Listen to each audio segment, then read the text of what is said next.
This is the time of 1940. In Texas, black and white people used to fight a lot at the start of the film. Black people couldn't talk to each other. They couldn't do their work, their business. They had to work for white people. Taking their house was the biggest problem for them at that time. And similarly, there was a boy from a family, Bernard, who has a story. Bernard polished his shoes in front of the banks this time, not because he needed money, but because he wants to become a banker. He wants to open a bank. He wants to do his business. His dreams are very big, but because of being black, he couldn't take admission in a big college. He used to do as much knowledge as he could by staying here. He used to polish the shoes of people leaving the bank very slowly so that the white people would stay with him for a long time. At that time, all the banking-related things he used to say. After he left, Bernard used to note all these things in his diary. He even used to listen to the talks of the bank manager. And one day, while doing this, he was caught. His dad also explains to him that you are seeing very big dreams. Everything will break, scatter. But Bernard knew how to fulfill his dreams. The scene cuts, and we see Bernard again after 15 years. At this time, he has a wife and a son, with whom Bernard has shifted to Los Angeles. In Los Angeles, so many black people are not discriminated as much as in Texas. That's why he decided to do his business in Los Angeles. As soon as he came here, he stayed at his relative's house. But Bernard still promises his wife that he will take his house here soon. The next day, he goes out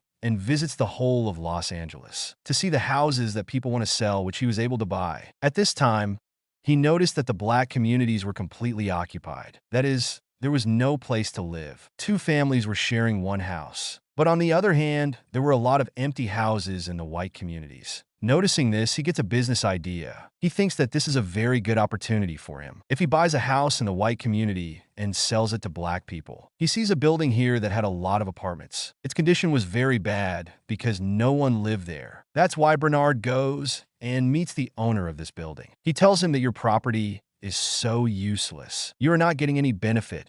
Why don't you sell it? If you want to sell it, I can buy it at a good price. For that building, I am ready to give you $35,000. $30,000 is now in cash and the rest of the $5,000 when all the apartments of that building will go on rent. Bernard's idea was great, but this man did not want to do risky business. During these talks, he sees the clander kept by this man, which was given to him by a bank manager. Seeing him, Bernard says goodbye to this man and wants to go to the bank from here. He met the manager who sent the clander to the bank. But the manager's secretary did not like the black people, so she does not keep Bernard's meeting with the manager. As a result, Bernard has to stand outside the bank for hours and wait for the manager to come. As soon as he left the manager, he stopped the manager. He tells the manager that I know your potential customers. I want to do business with them. If you give me a loan, it will benefit your customers and so will you. But the bank manager refuses without thinking. At night, he got a call from the same businessman to whom he had tried to take a bank loan, and he was asking Bernard about this. Bernard also knew that what he did was wrong, so he apologizes. But surprisingly,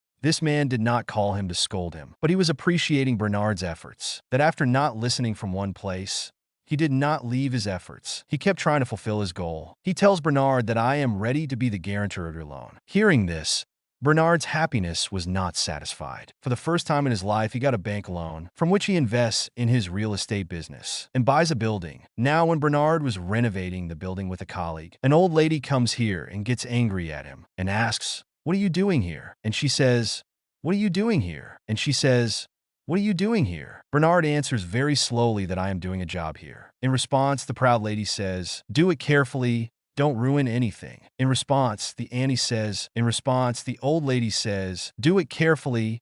Don't ruin anything." Then Bernard tells her, "Don't worry. This is my building, and I will take good care of it." After hearing this, the old lady leaves. And in a short while, the police comes here. The police tells Bernard that the old lady has called him here because you are claiming that this building is yours, although you know that this is a community of white people. Bernard was probably ready for this situation from the beginning. That's why he had all the legal documents of the property with him, which he shows to the police. And the police also believe that this property was his. The police had left from here. A few days later, when Bernard was coming to this building again with a lamp, the old lady says, "What time is this? What time is this? What time is this renovation?" In response, Bernard says very slowly, "I am not a renovation worker. I am the owner here." Saying this, he had gone to his apartment, and the old lady had fallen in love with him. A few days pass, and the old lady leaves the building because she does not want to live with black people in the same building. As soon as he leaves, he gives his apartment to a non-black lady. Now, as he knew before, that in Los Angeles, the market for black people is very big. As soon as he sees the property, all the apartments in his building are rented out. After that, he also returns the money to the owner of the building, which he had made pending. Along with that, he had also paid off the bank loan. This man was very happy with Bernard's ability. He now offers Bernard to do business with him. What could be a better opportunity for Bernard? He joins hands with him. With the investment he is given, they buy another building. After renovating it, they had also rented it out. In the real estate market, everyone saw Bernard's business partner at the front. He was a white man. There was no problem in doing business with him. And as much as the profit came, these people used to divide it in half. After this hard work, along with his apartment, he also bought a magnificent mansion where he had moved in with his family. But everything has always been going well. This is not possible in this world. Challenges had not yet ended in his life. A few years later, Bernard's business partner dies, and all his shares in Bernard's company go to his wife. But his wife also did not like black people like the rest of the people living here. She did not want to work with Bernard anymore. She tells Bernard to sell all his shares to me at a low price. Otherwise, I will sue you. Bernard knew very well that the way black people are discriminated against here, the judge will also support the same lady. But still, he wanted to take revenge for his insult. That's why he refuses to sell the shares. Now, even if this case goes to court, in order to win this case, Bernard needed someone who knew about the business deal between Bernard and his business partner. Then he remembers the same bank manager with whom he had taken a loan. He immediately goes to meet the bank manager, but he sees that the widow of the businessman, his wife, has already met the manager. The helpless Bernard was now standing in this building and looking around. There were banks all around this building, and in every bank, such discrimination was found for black people. This is how black people were humiliated. All the 4 banks in this building, they all humiliated and discriminated Bernard. Standing up, a very good idea comes to his mind. He thinks, why don't I buy this building? Then I see how the banks here humiliate me. But the problem is that he still didn't have that much investment. He now meets a big businessman from Los Angeles real estate. Fortunately, he is also from their community. Bernard gives him his business proposal. As soon as he heard about buying the bank's building,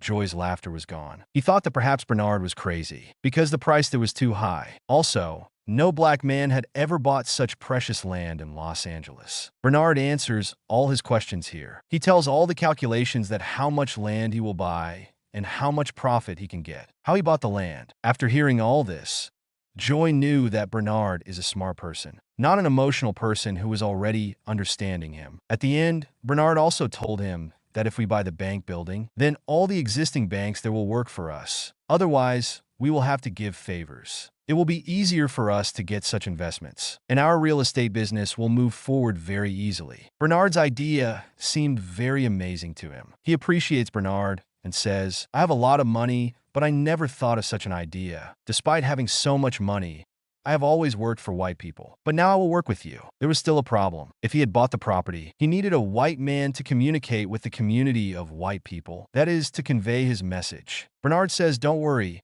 I have that too. Actually, Bernard had a mask in his work. He was white, honest, and hardworking at the same time. Bernard and Joy together start preparing him for their plan. They teach high-class people how to sit and stand, teach them how to play golf, and also explain the business model of real estate. All the calculations that someone does before buying or selling a building. He learned all this quickly, and now, according to his plan, he was playing golf very well and was also able to calculate real estate. In this golf club, you get a mask in honor of the bank building. Joy arranged this meeting according to a plan. Mask succeeds in impressing him while talking to this building owner, and so he had a chance to buy the building. But now Mast was very upset because what he had done so far was all Bernard's plan. If he had to deal with it later, how would he do it? Then Bernard tells him, don't worry, I'll teach you everything. At night, Bernard counts the lights of this building and calculates how many offices and spaces there are here. After calculating their final share value, he tells Mast to keep all these figures in mind. He also told Mast how to calculate this figure so that he doesn't get confused there. The next day, when Mast has a meeting with that businessman, they talk about the evolution of the building here.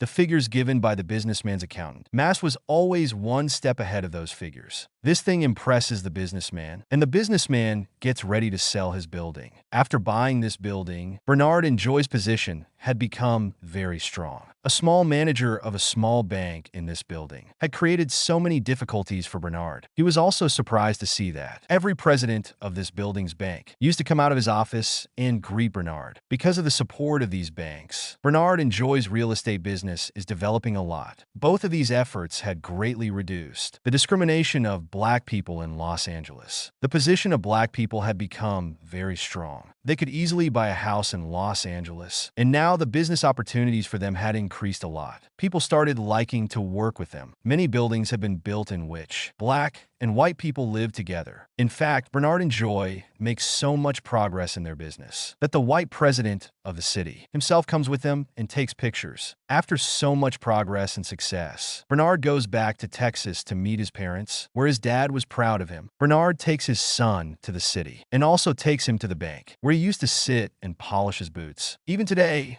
a child was polishing his boots there. But Bernard sees that he is not polishing the boots of black people. He is polishing the boots of white people, because white people are respected here. Even today, seeing black people being discriminated and humiliated here, he was very sad. And now he had thought in his heart that to end this discrimination, he would work to raise voices for black people. He now goes to his business partner, Joy, and asks her to buy a bank building in Texas. At first, Joy thought that Bernard had lost his mind, but when Bernard gives him evidence that how much profit he will get by buying it, Joy also agreed to buy it. As always, to deal with these white people, a white person was needed, for whom he selects Mast. Mast goes there and talks to the owner of the building, where we learn that there are two owners of this building, a senior and a junior. The senior had no problem in buying this building, but the junior owner was feeling awkward somewhere, and he could not do much beyond the rest of his thoughts. After buying the bank building, these people also buy the bank here, and the black people living here start giving loans very easily so that they can buy their property here, do their business, and be successful like white people. Everything was going fine, but only until the junior starts looking at the details of his bank loans. When the details of the bank come before his eyes, he was shocked to see that all the loans were being given only to black people. He now meets Bernard and Joy and threatens them that what you did was not good. The loan you have passed, you can also be arrested for it because they are all biased. They are for your benefit. He also threatened them that in the next month, the federal department will come to check their bank, and if there is any problem, they will have to go to jail. Hearing this, all three were scared. They did not understand how they got out of this problem. Then Mast gives them an idea that we should buy another bank. I will run that bank, and we will transfer all these loans there. This idea was not very good, but for the time being, they had to do this because there was no other option. Mast starts running his bank, and his lawyer, unknowingly, signs a lot of loan documents. Mast was now running this bank, but the problem arises when he finds out that the people of the federal government are also coming to inspect their bank, and all this game was played by Osama Jr. Mast was very nervous. Bernard goes to relax him by wearing clothes like a worker and listening to the inspection team. He finds out that the lawyer had made a lot of mistakes here. He had approved a lot of such loans for which there was no legal reason, and so now his bank's license is seized. After that, he checks all the documents and asks him how such big mistakes happened. Was your lawyer inside? And then Mast tells him that this lawyer was selected by Junior. That is, all the games were played by Junior from start to finish, and he used Mast for his game. He just wanted to amuse Bernard and Joy. Now, they had only one option, that they leave this bank and shift somewhere else. But Mast did not want to leave his bank, so not listening to Bernard, he takes a move here. He goes to the bank with Bernard. As soon as he comes to the bank, he asks for the documents of the bank from Mast. But before he leaves here, the FBI had arrived here. The documents are taken by him. The documents were named Bernard and Joy, and the FBI had caught them. After a while, we are shown that Bernard and Joy have met their lawyer. He was released on bail for a few days so that he can fight his case. But his lawyer tells him that it will not be easy for you people to fight the case here. I know the judge will decide in favor of the white people. On the other hand, Mast was also caught, but he wanted his freedom. For the deal, he meets the judge here. The judge tells him that you give a statement against your colleagues, I will let you go. And for this, Mast agrees, after which we see that Bernard also came to meet the judge. The judge gave him a deal that he should either give it to Mast and live a free life or give a statement in court and then go to jail. Bernard accepts the second offer. The next day, he gives a statement in court. He speaks in favor of his people, in favor of the black community, that how they struggle to live a normal life here, they should get their rights. After giving this statement, he went to jail. He lost everything for his community. His bank was found by Junior again, that too for millions. Mast, because he belonged to the white community, he was not caught in any crime, after which the story went on for many years. Today was the day when Bernard and Joy had to get out of jail. To take Bernard, his wife came. We see that unexpectedly, Bernard is so happy after getting out of jail, as if he has not lost anything in life. Nothing bad happened to him. Then Joy tells Bernard's wife the truth, that he has not lost any of his property. Bernard's wife asks, "How did you do all this?" Bernard says that one night before going to court, he got a call from Mast, who had given a statement against him. He wanted to apologize to him, and instead of apologizing, I just asked him a favor, that you sell all our property and invest the money somewhere else. He did exactly what we asked, and now we already have a big real estate setup, which he will run for the rest of his life. His life was going to be normal again, and this story ends here. That's it for today's video. I hope you enjoyed it and learned something new. If you did, please give it a thumbs up and leave a comment below. Let me know what you think about this movie and what other movies or documentaries you want me to review next. And don't forget to subscribe to my channel for more videos like this one. Thanks for watching, and see you next time.